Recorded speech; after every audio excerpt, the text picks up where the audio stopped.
Bishop aterire umuranga bebembezi ba gavumenti ahandi ngo zona ngo bakwatandise barwana so butabanguko bwo maka hazabatangira hacu bico bushambani.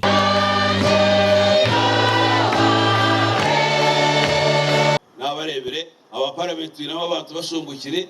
aba dissent harimo abashobere shanga member wa parliament na arashamba na kachira za rogotwara yishi nasinda na itororo mu murugambara na session zese mu za parliament zumburura takuzishika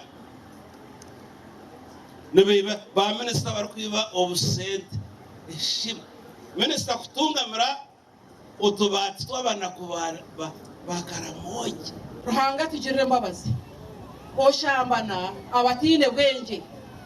okikora abanacwekereza amagara yige ecyayi hayo no kuhemuka tumuru kumanya ngo abantu abayemukire.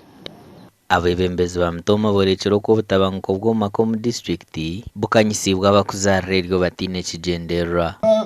obudde bumutawanyiza yandi babulidde ebizibu bye tulina mu maka mu mitoma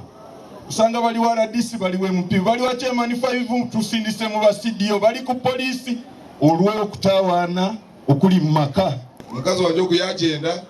tiri kumanya kwereberera tiri kumanya kwefaho n'urano basazi bomuntu kadije yaza kuzankaye yaza kutora go batandika kugireka tega ngo bansikurire bachenda kusikurira na muto munju abana guto kubuto munju yoha naza kwata rutoshe no goha mwere tujyana namwe nabiciriza abagenzi banje nimba shaba tuguma mu Kristo tugume turye bahangirwe bisya nubwo turihinduka abasimbuzi ahabwo kuba nkabiciriza Kristo nutumwiciriza bwo kuba katufera. RDC hamwe na chairman wa district bashabira bebembezi bedini zono mchangeki okureba ngo baburenjiri yo kurwana sobworo hamwe no kwejumbira mu program za government ezebembirwe parish development model gasha kwa Ben Muhozi.